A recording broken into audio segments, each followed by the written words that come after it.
If you're going to bake a loaf of sourdough bread in a Dutch oven in the oven, you're going to need to line your pot with a circle of parchment paper.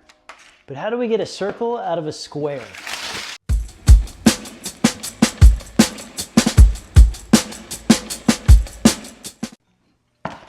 Okay, so we're going to make a disc of paper, parchment paper disc.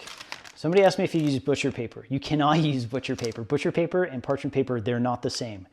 Yes, they're both paper, but they're not. Don't bake with butcher paper. Don't try and use wax paper. We need parchment paper. It's designed for this high heat application. I like this brand. It's called Paper Chef. I guess it's private labeled by Kirkland. It's Costco. They come in a 2-pack and they're definitely affordable, and on Amazon they're not. So it's more expensive on Amazon. Costco 2-pack, cheap, stock up on them. They usually have lots of them and good deals on it, like around the holidays when people are making pie and cookies and stuff. It's 15 inches wide, so it makes it perfect for also using on like a half sheet tray. It lines a half sheet tray really nice. There are other brands. Reynolds Wrap has its own brand of parchment paper. It's white and it has like cross hatches on it. I find it to smell really chemical and weird when it bakes, and I feel like it does leave kind of a weird taste on my bread. So I don't use it. I don't like it.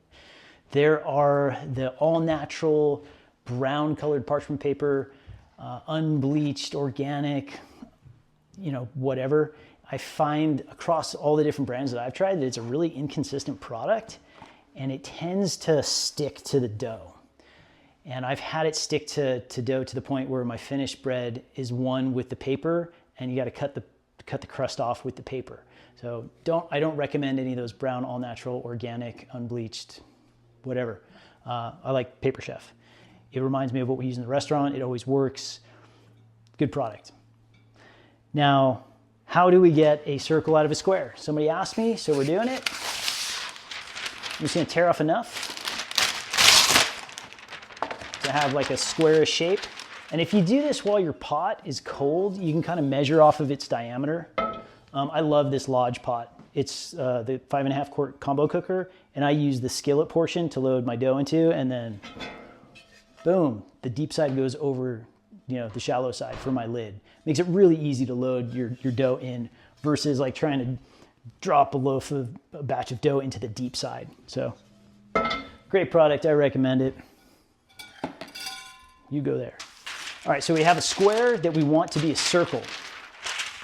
So we're gonna turn it into a triangle. I'm just going kind of corner to corner almost, lining up the sides so that I have a triangle. Now here's my folded side. I'm gonna kind of make a point out of the middle of my folded side. So here's my finger, kind of in the middle of this triangle, and we're gonna fold it down and make it a smaller triangle.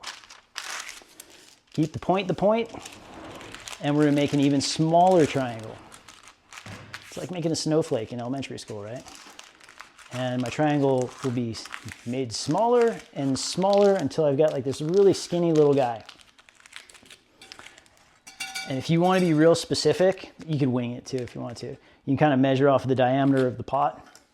So you can make a circle. Look, magic, it's a circle-ish. That really fits and conforms to the shape of the pot. And this is all the liner that you need. Like if you're making a 300 to 600 gram batch of dough, 6 is really pushing it with this size pot. But you tip it out of your banneton, you load it in, you're good, cover it, bake, right? Easy. I can usually get like 4 or 5 batches of bread baked with like one disc because it doesn't burn up in the pot. I don't have edges hanging outside of the pot that are getting roasted. So that is how you make a circle out of a square, just in case you needed to know.